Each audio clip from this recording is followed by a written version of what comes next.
ठीक है भैया।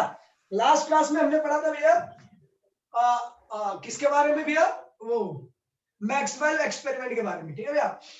तो एक बारी रिपीट करते हो, थोड़ी तेजी से रिपीट करते हुए आगे निकलेंगे। ठीक है भैया, मैक्सवेल एक्सपेरिमेंट के बारे में। अब ये मैंने आपको जनरेटर भी करा दिया, जनरेटर से साथ एलसी ऑसिलेटर कराया। एलसी ऑसिलेटर में एलसी ऑसिलेशन की फ्रीक्वेंसी नहीं कराई, करा दूंगा अगर आप बोलोगे तो। ठीक है भैया, खैर अभी आप तो आगे बढ़ते हैं। ठीक है भाई जी। तो देखिए भैया, कहाँ गया मिटोने वाला, कहाँ गया यार, एक सेकंड यार, मिटोने वाला कहाँ गया। हाँ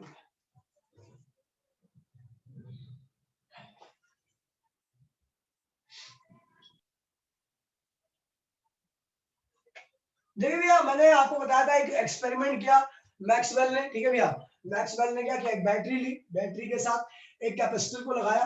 ठीक है भैया, कैपेसिटर को लगाया। ठीक है ये बैटरी है, कैपेसिटर, बैटरी का पोटेंशियल भी था। ठीक है भैया, तो एक कैपेसिटर धीरे धीरे क्या हो गया, चार्ज होने लगा। कैपेसिटर क्या हो गया, धीरे धीरे चार्ज होने लगा। और जब कैपेसिटर धीरे धीरे चार्ज होने लगा तो यहाँ पे क्या हो गया, पॉजिटिव चार्ज आने लगा। ठीक है भैया, ये चार्ज धीरे धीरे आ रहा है, तो मतलब इलेक्ट्रिक फील्ड जो बनेगी इसके अंदर की क्या होगी भैया, वेरिएबल होगी। इलेक्ट्रिक फील्ड जो बनेगी वो क्या होगी भैया, वेरिएबल होगी। कब तक वेरिएबल रहेगी बच्चा, जब तक पोटेंशियल सेम ना हो नहीं जाए, होगा, जब तक कि पूरा का पूरा कैपेसिटर क्या हो जाए भैया, चार्ज ना हो जाए। ठीक है भैया, चार्ज तब तक ये वेरिएबल रहेगी। वेरिएबल कब तक, जब तक पूरा कैपेसिटर चार्ज ना हो जाए। मतलब इसके अंदर की इलेक्ट्रिक फील्ड कब तक वेरिएबल रहेगी, जब तक कि ये जो कैपेसिटर है ये कंप्लीटली क्या हो जाए भैया, आपका चार्ज ना हो जाए। ठीक है भैया, जैसे चार्ज हो जाएगा तो अंदर की इलेक्ट्रिक फील्ड क्या होगी भैया, कांस्टेंट आएगी, और अंदर की इलेक्ट्रिक फील्ड कांस्टेंट, अभी कांस्टेंट रहेगी। ठीक है भैया, इतना समझना। ठीक है भैया, आगे बढ़ते भैया, ध्यान दीजिए। तो भाई देखिए, ये बैटरी का पॉजिटिव टर्मिनल है, ध्यान दीजिए भैया, बैटरी का पॉजिटिव टर्मिनल है। ठीक है भैया, करंट आया आईसी, आईसी आईसी बोले तो कंडक्शन करंट, कंडक्शन करंट। ठीक है भैया, कंडक्शन करंट था। और ये यहां से आईसी गया, ऐसा आईसी गया, यहाँ पे आईसी नहीं था, यहाँ पे आईसी नहीं था, तो भैया उम्मीद भी नहीं थी कि यहाँ पे क्या आएगा भैया, मैग्नेटिक लूप बनेगा। किसके हिसाब से, किसके हिसाब से, एम्पियर, एम्पियर के हिसाब से। क्योंकि यहाँ पे भैया इसके अंदर कोई करंट नहीं है, यहाँ पे कोई करंट है नहीं, तो यहाँ पे मैग्नेटिक लूप नहीं बनना चाहिए था। ठीक है भैया, अब देखिए आईसी यहाँ पे आ गया। ठीक है भैया, अब देखिए क्या हुआ, यहाँ पे मैग्नेटिक लूप बना। और देखा भैया, लूप नंबर फर्स्ट में जब हमने बीडीएल किया, हाँ भाई, लूप नंबर फर्स्ट में जब आपने बीडीएल किया तो क्या किसके बराबर आया, म्यू नॉट आईसी के बराबर आया। बराबर बात है भैया, म्यू नॉट आईसी के बराबर आया था। यहाँ पे जब इस वाली लूप की बात की गई, यहाँ पे क्या गया, लूप नंबर सेकंड में बीडीएल किया गया, तो किसके बराबर है भैया, म्यू नॉट आईसी के बराबर आया। यहाँ पे भी म्यू नॉट आईसी के बराबर आया। लेकिन जब लूप नंबर यहाँ पे आया, तो यहाँ पे लूप नंबर थर्ड में बीडीएल किया गया, तो किसके बराबर आया भैया, म्यू नॉट आईसी के बराबर आया। लेकिन उम्मीद ये थी कि यहाँ पे तो आईसी है ही नहीं, तो करंट की वैल्यू क्या होगी बच्चा, यहाँ पे आईसी है ही नहीं, तो करंट की वैल्यू क्या होनी चाहिए, सॉरी बीडीएल की वैल्यू, इस लूप की वैल्यू क्या होनी चाहिए। अबे यहाँ पे आईसी नहीं है ना, तो यहाँ पे ये वाली इसकी वैल्यू क्या होनी चाहिए, जीरो होनी चाहिए। जीरो, भाईजान ये जीरो नहीं आया। लूप नंबर 4 के लिए भी, लूप नंबर 4 के लिए भी क्या आ गया भैया, बीडीएल की वैल्यू नॉन जीरो आई, नॉन जीरो। और उसकी वैल्यू कितनी थी, उसकी वैल्यू उतनी थी जितनी बीडीएल लूप फर्स्ट की थी, जितनी बीडीएल लूप सेकंड की थी, जितनी बीडीएल लूप थर्ड की थी, फर्स्ट की थी। ठीक है भैया, इसका मतलब लूप 4 के साथ कोई ऐसा था जो कि बीडीएल बना रहा था। लूप 4 के साथ कोई ऐसी चीज थी जो क्या बना रही थी भैया, बीडीएल बना रही थी। ठीक है भैया, तो लूप 4 को हमने उठाया और बीडीएल रख दिया। और क्या है भैया, ये बीडीएल बना रहा है, लेकिन इसके कारण का पता, बीडीएल लूप नंबर 4 के जो बीडीएल बन रहा है, लूप बन रहा है, उसके कारण का पता नहीं था। पता नहीं कौन था, पता नहीं कौन है। तो भैया यही पता नहीं कौन है, थोड़ी देर तक देखा गया कि भैया ये पता नहीं कौन है बीडीएल बन रहा है, पता नहीं कौन है बीडीएल बन रहा है। लेकिन जैसे ही यहाँ पे कांस्टेंट इलेक्ट्रिक फील्ड, वैसे ये पता नहीं कौन का पता लग गया। क्या पता लगा भैया, time varying electric field. Time varying electric field थी वो, जो बीडीएल बना रही थी, जो ये बीडी, क्योंकि भैया जैसे टाइम, जब तक इलेक्ट्रिक फील्ड वेरी कर रही थी तब तक तो बीडीएल था, लूप नंबर 4 था। लेकिन जैसे इलेक्ट्रिक फील्ड वेरी करना बंद होगी, इलेक्ट्रिक फील्ड कांस्टेंट होगी, कैपेसिटर कंप्लीटली चार्ज हो गया, वैसे क्या हो गया आपका ये बीडीएल बनना बंद हो गया। यानी वो पता नहीं कौन था भैया, कौन था भैया, टाइम वेरिंग इलेक्ट्रिक फील्ड। क्या थी भैया, time varying varying electric field. Electric field पता लग गया भैया वो कौन था, वो पता लग गया कौन था वो बंदा। टाइम वेरिंग इलेक्ट्रिक फील्ड थी हमारी, जो क्या बना रही थी भैया, बीडीएल बना रही थी। Magnetic loop BDL. बीडीएल बना रही थी। जब तक टाइम वेरिंग इलेक्ट्रिक फील्ड थी तब तक बीडीएल था। जैसे टाइम वेरिंग इलेक्ट्रिक फील्ड गायब होगी तो बीडीएल हमारा क्या हुआ, लो लूप नंबर 4 क्या हो भैया, गायब हो गया। इसी टाइम वेरिंग इलेक्ट्रिक फील्ड को हमने क्या किया, इसी टाइम वेरिंग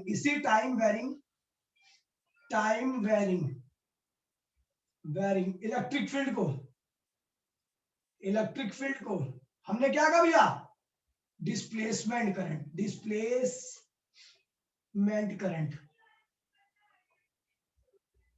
इसी टाइम वेरिंग इलेक्ट्रिक फील्ड को हमने क्या कह दिया बच्चा, डिस्प्लेसमेंट करंट कह दिया। क्या कह दिया बच्चा, डिस्प्लेसमेंट करंट। Displacement current. क्या डेफिनेशन होगी बेटा, डिस्प्लेसमेंट करंट की क्या डेफिनेशन होगी, time varying electric field is called displacement current. तो भैया डिस्प्लेसमेंट करंट हमारा हो गया, डेफिनेशन होगी, आपको समझ में आ गया होगा, डिस्प्लेसमेंट करंट डीसी। तो time varying electric field, time varying electric field is called displacement current. ठीक है बेटा, कॉपी कीजिए फटाफट।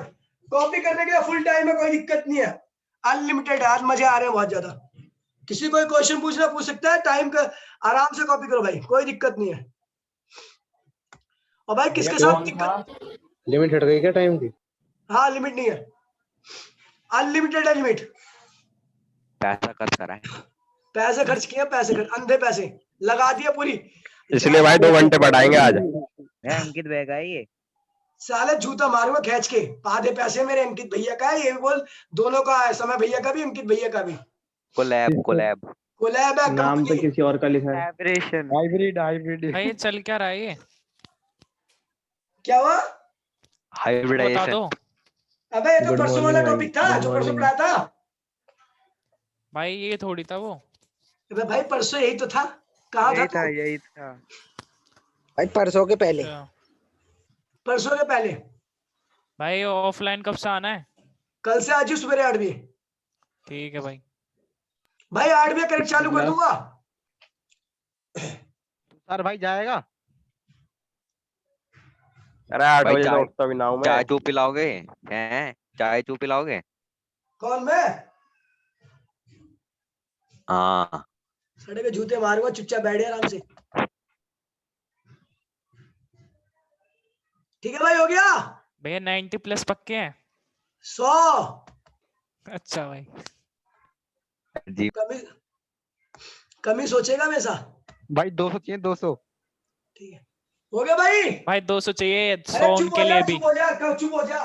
भाई 100 उनके लिए भी चाहिए, अपनी तेरी उनके तो लिए। ऐसी नौकरी लग जाएगी, तेरे बाप पुलिस वाले हैं, हाँ भाई, हाँ बिल्कुल। बंदूक दिखा के तेरी नौकरी लगवा देंगे। हाँ भाई बिल्कुल। आपकी भी लगवा दूं? जोमेटो में नहीं, आपकी भी लगवा दूं, नहीं, मुझे स्विगी में। ठीक है भैया, समय स्विगी। ए चुप हो जा, चल हट। ठीक है भाई भैया, लगी हुई ऐसी हीरो टोपी पहन के। क्या कह रहा है, भाई लग भी रहे हो। लिखिए भैया, कचरे। लिखो भाई ऑर्डर का है मेरा। करेक्ट फॉर्म ऑफ, लिखिए भैया correct form of ampere circuital law, correct form of ampere circuital law. Ampere circuital law की करेक्ट फॉर्म करेंगे, ठीक है भैया। अब तो एम्पियर सर्किटल लॉ की करेक्ट फॉर्म क्या है, अरे यार क्या हो गई, ठीक है। हाँ, एम्पियर सर्किटल लॉ की करेक्ट फॉर्म लिखिए भैया, मिटा दूं इसे, अबे मिटा दूं। हाँ भाई। भाई उतारना क्या था इसमें से? आप देख लियो, समझ गया। भाई ऑर्डर कब आएगा मेरा? ठीक है भैया, correct form of ampere circuital law, correct form of ampere circuital law. तो भैया क्या था, B DL equals to mu naught IC अकेला नहीं होगा, साथ में क्या होगा, आईडी भी होगा। क्या होगा, आईडी भी होगा। आईडी क्या बच्चा, डिस्प्लेसमेंट करंट। क्या बच्चा आईडी, डिस्प्लेसमेंट करंट। वो कैपेसिटर के अंदर है ना भैया ये वाली बात बस। हाँ भाई जी, कैपेसिटर के अंदर होगा, ठीक है भैया। डिस्प्लेसमेंट करंट, या फिर हम कह सकते हैं time varying electric field. Electric field ये कुछ और नहीं है भैया, टाइम वेरिंग इलेक्ट्रिक फील्ड है। डिस्प्लेसमेंट करंट, कोई करंट नहीं है, ये है टाइम वेरिंग इलेक्ट्रिक फील्ड। लेकिन करंट का रोल प्ले कर रहा है, इसलिए हमने क्या कहा भैया, डिस्प्लेसमेंट करंट की तरह है ये। समझ गया भाई, समझ गया भैया। तो this is the correct form. और एक बात ध्यान रखना, इफ आईसी, ध्यान रखना भैया, if IC is greater than 0, अगर आईसी की वैल्यू है, आईसी ग्रेटर देन 0 है, तो आईडी क्या होगा बच्चा, इक्वल्स टू 0, ठीक है भैया। लेकिन इफ आईसी इक्वल्स टू 0, तो देन आईडी क्या होगा बच्चा, ग्रेटर देन 0। मतलब ये दोनों एक दूसरे की अब्सेंस में ही आते हैं। अगर मैं बोलूंगा कंडक्शन करंट है, तो इसका मतलब डिस्प्लेसमेंट करंट वहां पे नहीं होगा। और अगर मैं बोलूंगा डिस्प्लेसमेंट करंट है, तो कंडक्शन करंट नहीं होगा। समझ गए भाई जी, फटाफट लिखिए भैया correct form of ampere circuit law. इसके बाद डेरिवेशन करेंगे आईडी की। भैया आज है ना 9 बजे क्लास? हाँ भाई, लिख लिया भैया, लिख लिया। है ना आज? क्या कह रहा है? 9 बजे है ना क्लास? हाँ हाँ, लिख लिया भाई। भाई ये आईसी क्या बताया, ये 2 लाइन बता दो लास्ट की। ये कहा है कि अगर कंडक्शन करंट होगा, कंडक्शन करंट कब होगा, जब वायर होगा, हाँ भाई, तो वहां पे डिस्प्लेसमेंट करंट नहीं होगा, ठीक है। मतलब ये रहेगा तो ये चीज यहां से 0 हो जाएगी, ये रहेगा तो ये चीज यहां से 0 होगी, मतलब दोनों में से कोई एक ही रहेगा। तो इस वक्त के लिए इक्वेशन क्या होगी, ये होगी बीडीएल म्यू नॉट आईसी होगा, क्योंकि आईसी की वैल्यू क्या, ग्रेटर देन 0 है। ये इक्वेशन रहेगी, ठीक है भैया। और ये होगा तो बीडीएल म्यू नॉट क्या होगा, यहाँ पे क्या लिखूं, डी आईडी, ठीक है भाई जी। फटाफट लिखिए, फटाफट लिखिए। भैया कौन सा चैप्टर पढ़ाओगे कल से? हाँ भाई, सेकंड बुक रे ऑप्टिक्स। भाई ऑनलाइन नहीं पढ़ाओगे आप? नहीं पढ़ाऊंगा यार, ऑनलाइन ऑफलाइन दोनों चलेगा। इस सेकंड बुक कह रहा था मैं कल से, ऑनलाइन नहीं पढ़ाओगे? नहीं ऑनलाइन, मैं कह रहा हूँ ऑनलाइन ऑफलाइन दोनों पढ़ाऊंगा, कोई दिक्कत नहीं है। इतनी मेहनत करोगे? कोई बात नहीं, तुम्हारे लिए पढ़ा रहे हैं, तुम्हारा रिजल्ट नहीं आएगा तो फायदा क्या है। भाई सही बात है भैया, मिटो भाई से, मिटो दो भाई।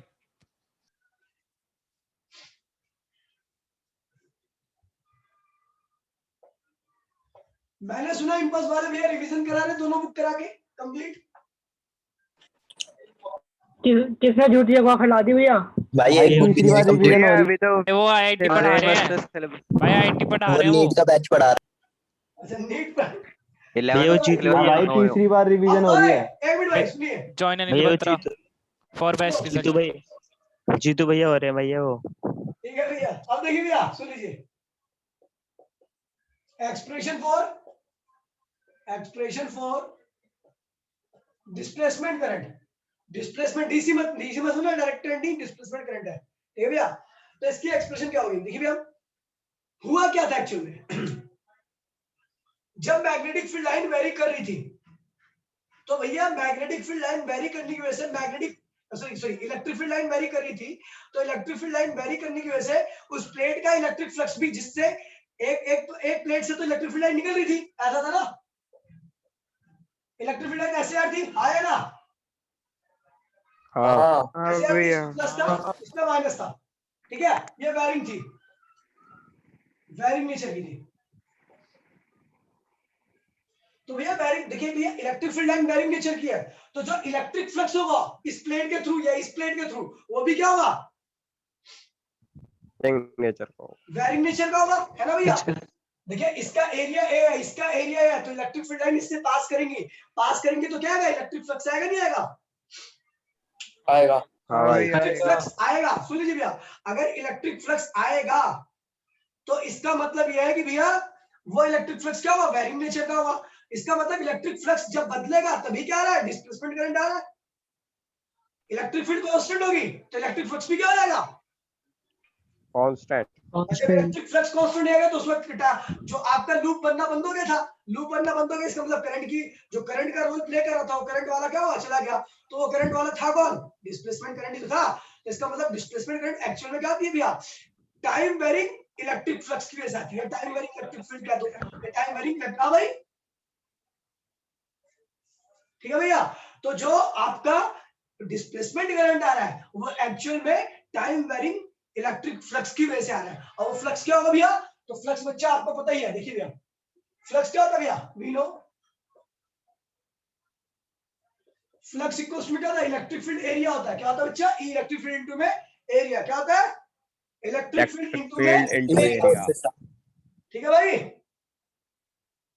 अब देखिए भैया फ्लक्स की वैल्यू आपको पता ही है क्या होती है, देखिए भैया फ्लक्स वेरिएबल है तो इसका मतलब यहाँ पे क्या हुआ, चार्ज वेरिएबल होगा, ये वेरिएबल है वेरिएबल, तो ये भी क्या होगा भैया, वेरिएबल होगा। दोनों वेरिएबल क्यों होंगे बेटा बताओ, एक दूसरे से वेरिएबल क्यों है, ये वेरिएबल है तो ये वेरिएबल क्यों होगा, ये वेरिएबल तो ये वेरिएबल क्यों होगा,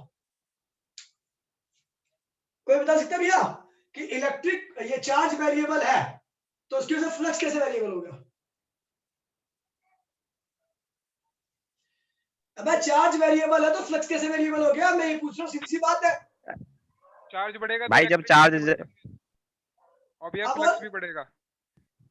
भाई चार्ज बढ़ेगा तो इलेक्ट्रिक फील्ड बढ़ेगी, इलेक्ट्रिक फील्ड बढ़ेगी तो फ्लक्स चेंज होगा। बिल्कुल बस यही बात है, सीधी सी बात है।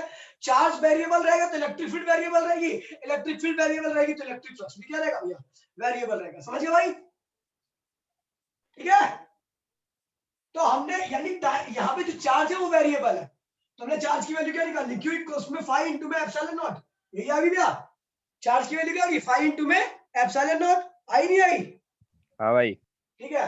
तो हम कैसे लिखते हैं, सो Q इक्वल्स टू में 5 की वैल्यू क्या बेटा, EA तो भैया क्या होगा 5 EA एप्सिलॉन नॉट हो गया।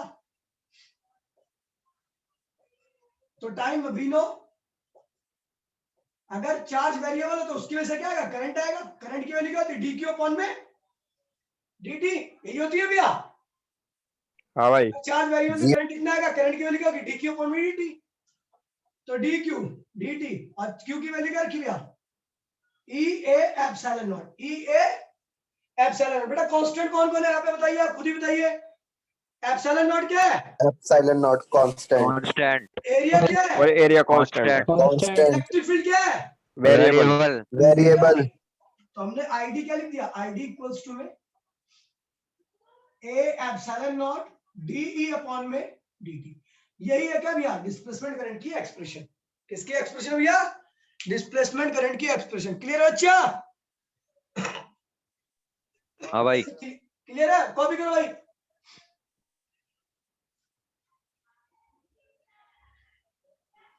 भाई वेरी कैसे हो गया, क्या, चार्ज अबे गधे, जो बैटरी इसको चार्ज कर रही है वो तो धीरे धीरे चार्ज देगी ना इसको,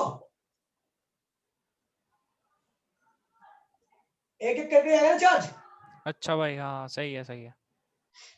अब बेटा इलेक्ट्रिक फील्ड को कांस्टेंट कर दूं तो इसका डिफरेंशियल क्या आएगा, जीरो, जीरो है भाई, आईडी भी क्या हो जाएगा, जीरो जीरो, जीरो हो तो जाएगा। भी क्या हो जाएगा, बनना बंद हो जाएगा। डीडीएल की वैल्यू भी क्या होगी, जीरो हो जाएगी। समझ गए, फटाफट लिखी भैया।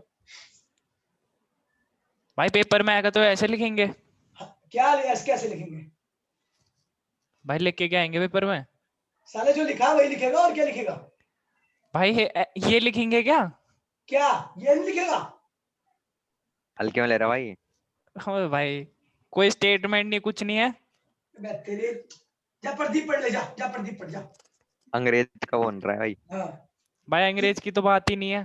तुझे पता है कौन सी इलेक्ट्रिक फील्ड है, टाइम वेरिएबल इलेक्ट्रिक फील्ड। ये क्या है, एरिया ऑफ प्लेट है, और ये क्या है, flux link through the flux link at any instant of time through the plate. समझ गया भैया हाँ आपके भाई नोट कम से कम मेंशन तो करो यार। बेटा इसे लिख ले, ये सभी अब छोटा बच्चा नहीं है तू। अब भैया आपके नोट्स में अंग्रेजी है ना। हाँ अंग्रेजी है पूरे इसमें, हाँ भाई सही बात है। शुद्ध अंग्रेजी है उसमें, अरे संस्कृत भाई के साथ, एसएल अरोड़ा खरीद लो, उसमें सब है। जाओ। संस्कृत के साथ, संस्कृत के साथ। भाई संस्कृत नहीं लिखती बोर्ड में। बेटा अमेरिका में संस्कृत चल रही है, जाके पूछ लो, नासा में रिसर्च चल रही है संस्कृत के ऊपर, क्योंकि एक ऐसी लैंग्वेज है जिसमें इतने से वर्ड का मतलब पूरा बोर्ड भर जाएगा। इतने से वर्ड का मतलब, इतने वर्ड की लंबाई संस्कृत में, एक ऐसा वर्ड, ऐसे कितने सारे वर्ड है जिसमें पता नहीं उसका मीनिंग बहुत लंबा चला। तो इसमें क्या होगा, कम अल्फाबेट्स यूज होंगे, कम मेमोरी यूज होगी, और हल्का सिग्नल भेजेंगे तो भी पहुंच जाएगा, कम एनर्जी यूज होगी। समझ गया? हाँ भाई। हाँ। मैं संस्कृत में स्टेटमेंट लिख दूं फिर? क्या कह रहा है? संस्कृत में स्टेटमेंट लिखवा दो। ऊपर ये क्या तू एक नंबर का बेटा, हो गया? आगे बढ़े? हाँ भाई चलो। चलो भाई, आता भैया मैक्सवेल इक्वेशन। मिटो ना भाई, मैं मैक्सवेल इक्वेशन, मैक्सवेल इक्वेशन। भाई मीटिंग खत्म नहीं होगी आज? हाँ भाई, नहीं कब भाई, तक होगी? इसलिए बहुत डिस्टरबेंस होती थी, मीटिंग खत्म होकर बहुत दिमाग खराब होता था। मैं तो सोचता था कि पता नहीं 1 घंटे में 45 मिनट में कैसे करूंगा सब कुछ, सिलेबस खत्म, अब आराम से हो जाएगा, कोई दिक्कत नहीं। लेकिन भैया आपने सब्सक्रिप्शन लिया है क्या? मैक्सवेल ने 3 इक्वेशन दी और 4 इक्वेशन दी, ठीक है भैया। पहली इक्वेशन है मैक्सवेल इक्वेशन, मैक्सवेल इक्वेशन, ठीक है भैया, मैक्सवेल की इक्वेशन, ठीक है भैया। पहली इक्वेशन थी भैया Gauss law in electrostatics, first law, Gauss law in electrostat, electrostatics के अंदर गॉस लॉ की बात की, ठीक है भैया। क्या कहता भैया गॉस लॉ? गॉस ने कहा कि भैया कुल फ्लक्स जो होता है ईडीएस हमेशा किसके बराबर होता है? क्यू अपॉन में एप्सिलॉन नॉट, क्यू अपॉन में एप्सिलॉन नॉट। याद नहीं है बेटा? ये क्या था भैया? कुल फ्लक्स था। हाँ, चार्ज एनक्लोज्ड अपॉन में एप्सिलॉन नॉट। हाँ बिल्कुल, और ये क्या होता है? चार्ज है, चार्ज एनक्लोज्ड। तो भैया यहां से एक बात पता लग रही है, क्या पता लग रही है? कि यार एक रेस्ट चार्ज होता है वो क्या राइज करता है भैया? क्या बनाता है? Electric field. ठीक है भैया। Electric field. पहली स्टेटमेंट क्या होगी कि rest charge give rise electric field, ठीक है भैया। पहली इक्वेशन ये है, और पहली इक्वेशन क्या बताती है भैया? कि जो आपका रेस्ट में चार्ज रहेगा वो क्या बनाएगा भैया? हमेशा इलेक्ट्रिक फील्ड बनाएगा। समझ गए? ठीक है भैया। दूसरा आता भैया, ध्यान दीजिए भैया, दूसरा मैंने पढ़ाया नहीं आपको, ठीक है, क्योंकि गॉस थ्योरम इन मैग्नेटिज्म की बात आ गई थी भैया, गॉस थ्योरम इन मैग्नेटिज्म, लेकिन उसका मतलब आपको समझ में आ जाएगा, क्योंकि मैंने भैया ये रेस्ट चार्ज क्यों करे इसको? ये टेस्ट चार्ज है ना? तो अबे यार, टेस्ट चार्ज किसने कह दिया रेस्ट चार्ज? इसमें टेस्ट ट्रेस्ट की बात नहीं होती, ये सिंपल चार्ज है। और जो चार्ज सिंपल कोई रेस्ट चार्ज कहा गया है? हाँ, सिंपल कोई रेस्ट कहा गया है यहाँ पे? कोई भी चार्ज है, कोई सा भी चार्ज है, ठीक है, कोई टेस्ट ट्रेस्ट नहीं है, ठीक है। अब देखिए अगला, गॉस लॉ इन मैग्नेटिज्म,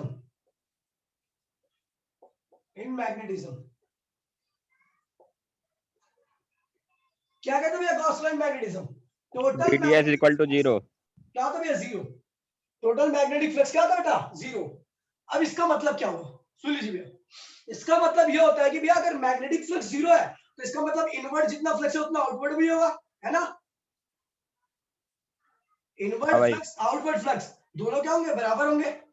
तो इसका मतलब ये स्टेटमेंट निकल के आती है कि भैया अगर मान लीजिए मैं किसी भी बॉडी को देखूं, वहां पे कोई मैग्नेट रख दूं, तो भैया नॉर्थ से तो मैग्नेटिक फील्ड लाइन निकलेंगी, तो यहाँ पे फ्लक्स क्या होगा भैया? पॉजिटिव, ठीक है। मैग्नेटिक लाइन निकलेगी नॉर्थ से, ठीक है भैया। लेकिन साउथ के अंदर वही मैग्नेटिक फील्ड लाइन क्या होगी भैया? एंटी मार जाएगी, तो यहाँ से फ्लक्स क्या होगा भैया? नेगेटिव। क्या होगा भैया? देखिए इधर से आउटवर्ड फ्लक्स है, आउटवर्ड फ्लक्स में से क्या होता है? पॉजिटिव, और यहाँ से क्या भैया? इनवर्ड फ्लक्स है, अंदर आ रही है मैग्नेटिक फील्ड लाइन, तो फ्लक्स क्या होगा भैया? नेगेटिव। टोटल फ्लक्स क्या होगा? 0 आ रहा है। टोटल फ्लक्स क्या आ रहा है भैया? 0 आ रहा है। क्या जब भी किसी भी मैग्नेट को आप किसी भी बॉडी के अंदर एनक्लोज करते हो तो उसके थ्रू नेट फ्लक्स क्या होता है? बॉडी के थ्रू 0 आता है, क्योंकि 0 निकलने वाली मैग्नेटिक फील्ड लाइन का नंबर और अंदर जाने वाली मैग्नेटिक फील्ड लाइन का नंबर दोनों क्या होता है भैया? सेम होता है। तो मतलब इनवर्ड फ्लक्स इक्वल्स टू में आउटवर्ड आउटवर्ड फ्लक्स। तो नेट फ्लक्स क्या हो भैया? 0 होगा। तो इसकी स्टेटमेंट में क्या कहेंगे भैया? Monopole never exist. अगर मोनोपोल एग्जिस्ट करता तो फ्लक्स 0 नहीं होता, लेकिन मोनोपोल एग्जिस्ट ही नहीं करता, डाइपोल एग्जिस्ट करता है, इसलिए फ्लक्स क्या भैया? Equals to 0। फ्लक्स क्या भैया? Equals to 0। समझ में आया भाई? जी भाई। दोनों स्टेटमेंट समझ में आ गई?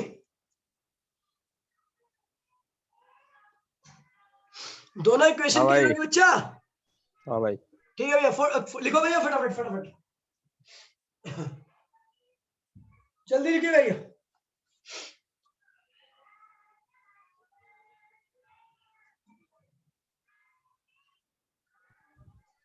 सही, लास्ट में क्या लिखा है? Monopole never exist. Monopole exist नहीं करता। अगर एग्जिस्ट करता तो फ्लक्स की वैल्यू क्या होती? नॉन जीरो होती। लेकिन एग्जिस्ट नहीं करता, मतलब जितना मैग्नेटिक फील्ड लाइन नॉर्थ से निकल रही है उतनी साउथ के अंदर आ जा रही है, तो मतलब साउथ पोल है साथ में, फ्लक्स 0 आ रहा है क्योंकि। तो वही कह रहा है, मोनोपोल नेवर एग्जिस्ट। लिख लिया भाई? अरे कौन है? कौन बाहर आ रहा है, बार बार अंदर आ रहा है? अमन Sharma.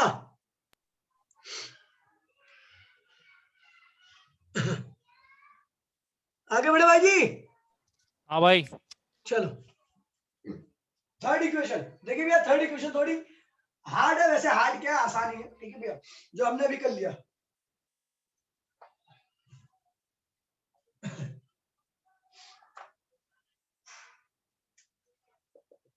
Correct form of ampere circuital law क्या था बेटा? BDL equals to mu naught, क्या था भाई? IC प्लस ID, ये था। या फिर हम इसको ऐसे लिखते हैं, BDL इक्वल्स टू में mu naught IC plus ID की वैल्यू क्या रखी बेटा? A epsilon not DE upon में DT। समझ गए भाई? हाँ भाई। हाँ भाई। तो वही है ना। अब देखिए भैया, ये क्या है? ये क्या भैया? Rate change of electric field. Rate of change of electric field क्या बना रही है? Magnetic field. Magnetic field. तो यही स्टेटमेंट लिखनी है आपको, टाइम वेरिंग इलेक्ट्रिक फील्ड। अगर इलेक्ट्रिक फील्ड कांस्टेंट होगी तो मैग्नेटिक फील्ड का बनना भी क्या होगा? खत्म हो जाएगा। ठीक है भैया? Time varying electric field give rise magnetic field. Time varying electric field क्या बनाती है बच्चा? Magnetic field. जब मैग्नेटिक तक वेरिएबल रहेगी तब तक क्या बन रहेगी? Magnetic field. जैसे इलेक्ट्रिक फील्ड की वैल्यू 0 होगी वैसे क्या होगी भैया? ठीक है भैया? और लास्ट इक्वेशन है, मिटोरो में इसको फटाफट जल्दी करिए, कॉपी कीजिए बच्चे इसे जल्दी फटाफट।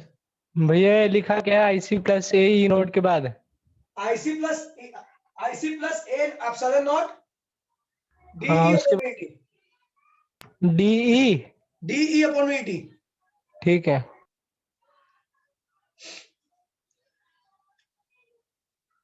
हो गया? Fourth equation and last equation.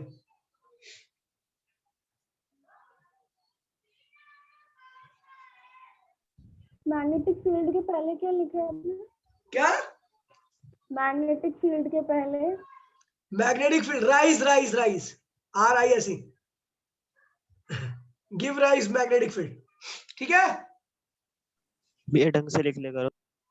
अबे यार बोल तो रहा हूं मैं। चलो आगे बढ़े। फोर्थ इक्वेशन क्या कह रही है भैया? ध्यान दीजिए भैया। फोर्थ इक्वेशन कहती है भैया कि ध्यान दीजिए, E इंटू में DL क्या होता है बेटा? कोई बता सकता है मुझे? E इंटू में DL क्या होता है?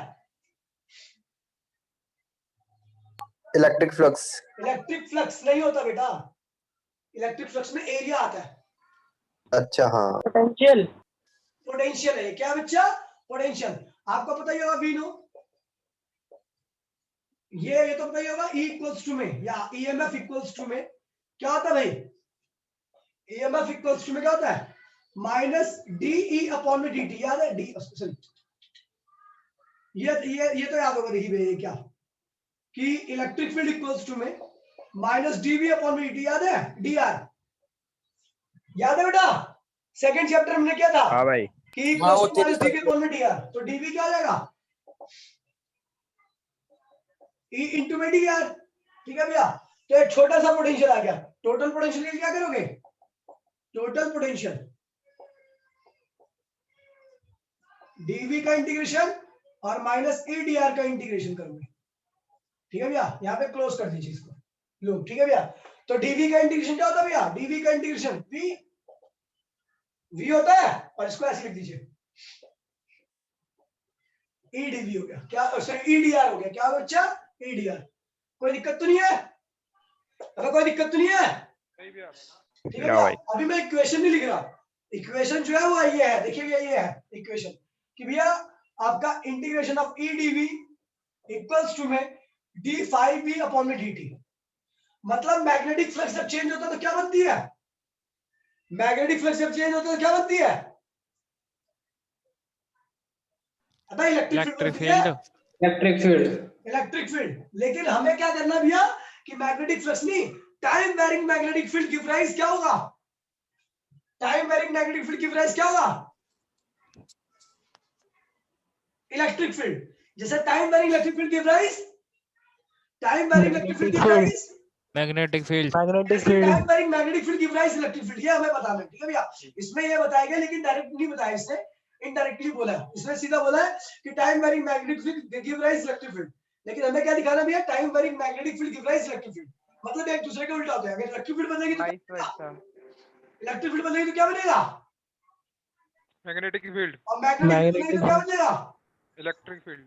समझ गया भाई, ये बताना मुझे। तो भैया ये हो गया, एक पार्ट ये हो गया। आपको पता पोटेंशियल ये क्या होता है भैया, यू नो इंड्यूस, इसको ईएमएफ कर दो साले को, ज्यादा अच्छा लगेगा। ईएमएफ है, ईएमएफ ये ईएमएफ हम जानते हैं, वी नो ईएमएफ क्या होता है, अच्छा चेंज इन मैग्नेटिक फ्लक्स के बराबर आता है, change in rate of change of magnetic flux, ये इसी के बराबर आता है। तो बोल लो, सुनो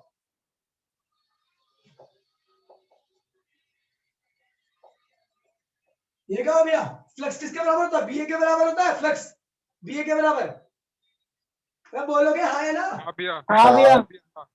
तो भैया बी देखिए, ए क्या है, कांस्टेंट है, डीबी अपॉन में डीटी हो गया, ये भी ईएमएफ है, ये भी क्या भैया ईएमएफ है।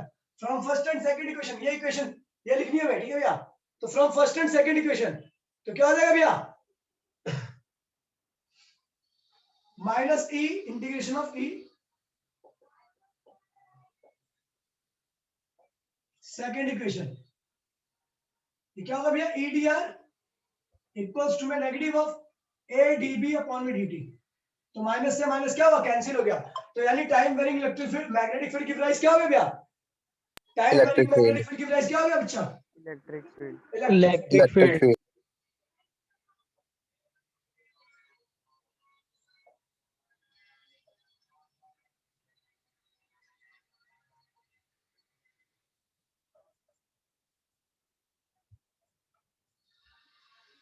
तो अगर इन शॉर्ट में लिखूंगा यहाँ पे, तो भैया देखिए डीई अपॉन में डीटी किसके बराबर होगा बेटा, किसके बराबर होगा, मैग्नेटिक फील्ड के, और डीबी अपॉन में डीटी किसके बराबर होगा, इलेक्ट्रिक फील्ड, इलेक्ट्रिक फील्ड। ठीक है भैया, फटाफट कीजिए, कॉपी कीजिए, कॉपी कीजिए इसको।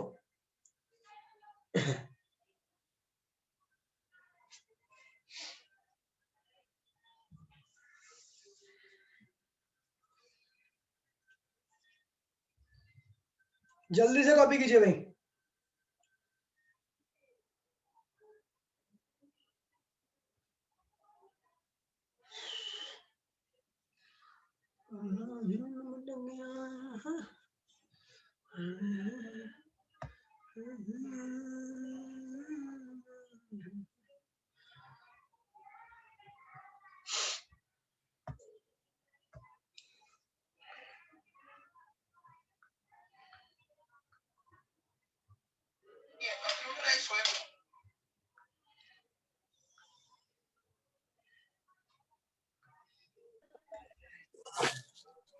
लिख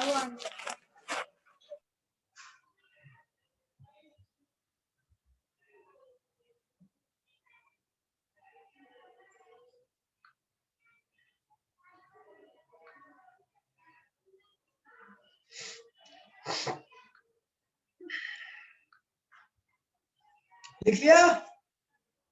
लिख लिया भाई सबने? जी भैया। ठीक है भैया। ठीक है, अगला टॉपिक है भैया प्रॉपर्टीज ऑफ इलेक्ट्रोमैग्नेटिक वेव। ठीक है भैया, तो अपनी कॉपी निकाल लीजिए, लिखना चालू कीजिए भैया। प्रॉपर्टी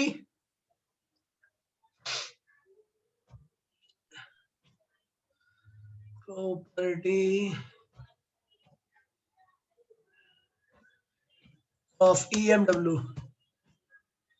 ठीक है भैया,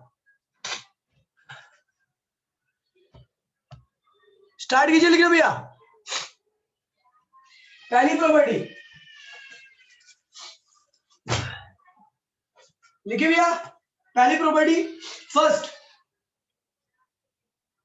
electromagnetic waves are produced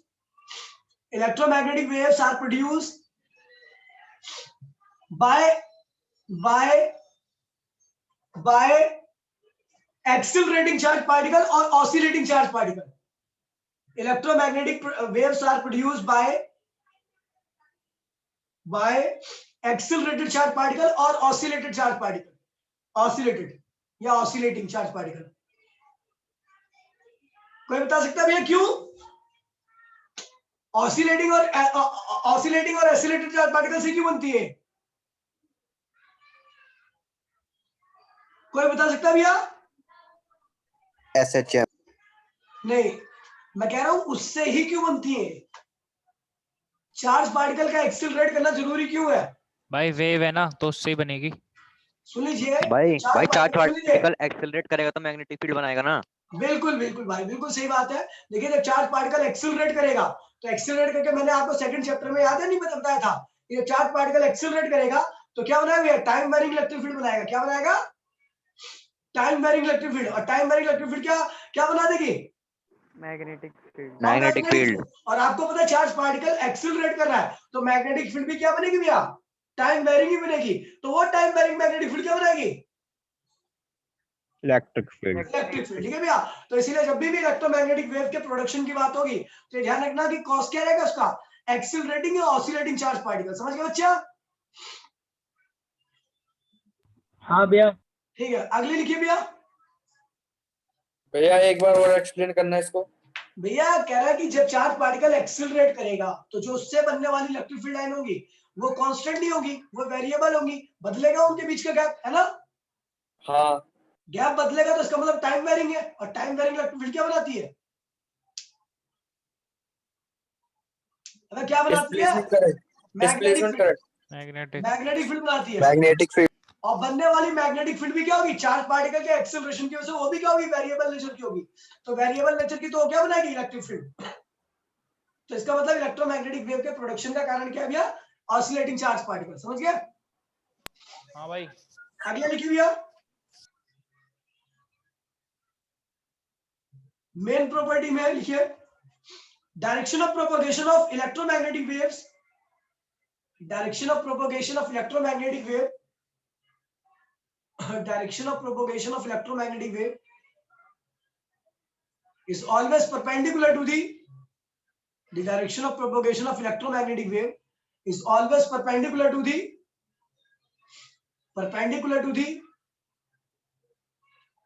electric and magnetic component, electric field and magnetic field component of electromagnetic wave. Direction of propagation of electromagnetic wave is always perpendicular to the electric and magnetic component of electromagnetic wave. कह रहा भैया जो कल इसको समझाऊंगा मैं, ठीक है भैया? अभी आज लिख लो, ठीक है भैया? कह रहा है जो डायरेक्शन ऑफ प्रोपगेशन रहेगी वो इलेक्ट्रोमैग्नेटिक वेव के इलेक्ट्रिक फील्ड वाले के भी और मैग्नेटिक फील्ड वाले के भी, दोनों की क्या रहेगी भैया? परपेंडिकुलर रहेगी। अगला लिखिए भैया। जगह छोड़ दीजिएगा इसके लिए 4 लाइन छोड़ दीजिएगा, 4 लाइन, कभी कल समझाऊंगा इसको, ठीक है? अगला लिखिए भैया। the speed of electromagnetic wave in space, the speed of electromagnetic wave in space, the speed of electromagnetic wave in space,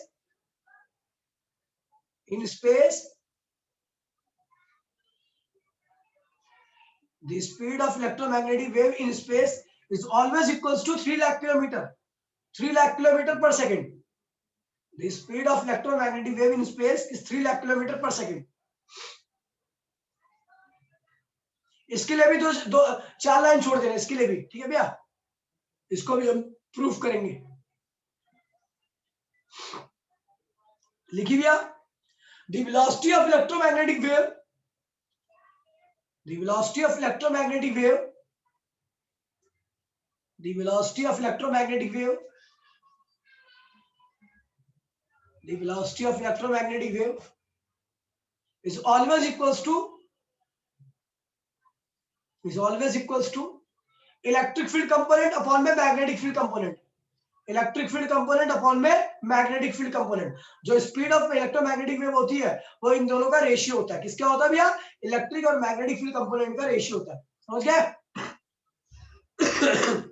इसके लिए भी 4 लाइन छोड़ दीजिए, कल दिखाएंगे, बताऊंगा, समझाऊंगा, ठीक है भैया। अगला देखिए,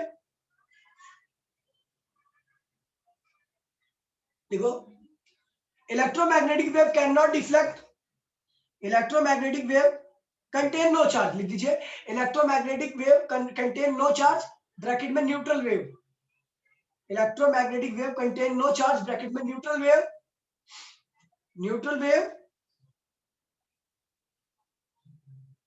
ब्रैकेट में neutral wave, so they are not deflected by, bracket में neutral wave, so they are not deflected by, so they are not deflected by, so they are not deflected by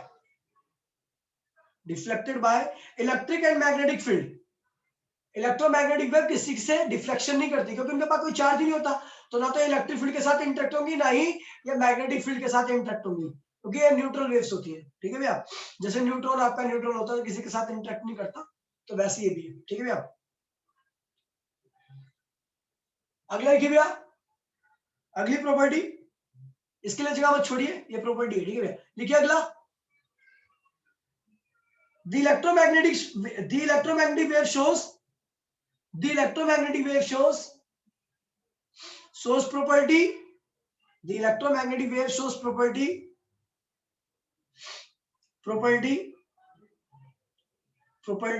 of reflection,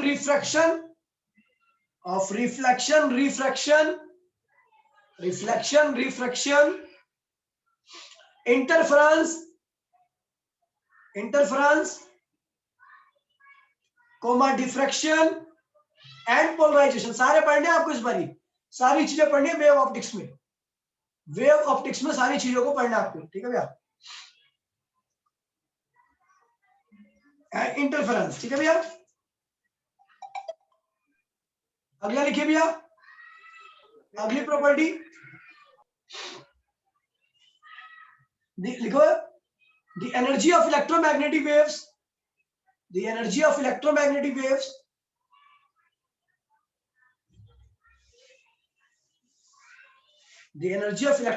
waves is equally distributed in between, the energy of electromagnetic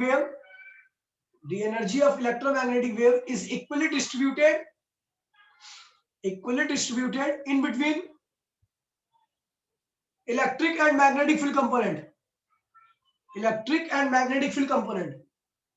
यानी जो electromagnetic wave की कुल energy होगी उसका आधा part electric field वाले के पास में रहेगा और आधा पार्ट क्या हो गया, मैग्नेटिक फील्ड वाले के पास में रहेगा। समझ गया भाई? ठीक है, तो भैया आगे की प्रॉपर्टी को मेरे को लिख के बताना पड़ेगा। ठीक है भैया, आज के लिए बस इतना ही, मिलते हैं भैया कल की क्लास में इसी टाइम पे इसी चैनल पे, और कल ऑफलाइन क्लास है, जिसको आना होगा भाई फोटो भेजना प्रॉपर्टी की भैया। हाँ भाई, अबे नोट्स में लिखा था, भाई टॉपिक किसकी मांग ली? मेरी है भाई। अच्छा भैया, रिफ्लेक्शन, रिफ्रैक्शन, इंटरफेरेंस के बाद क्या लिखा है आपने?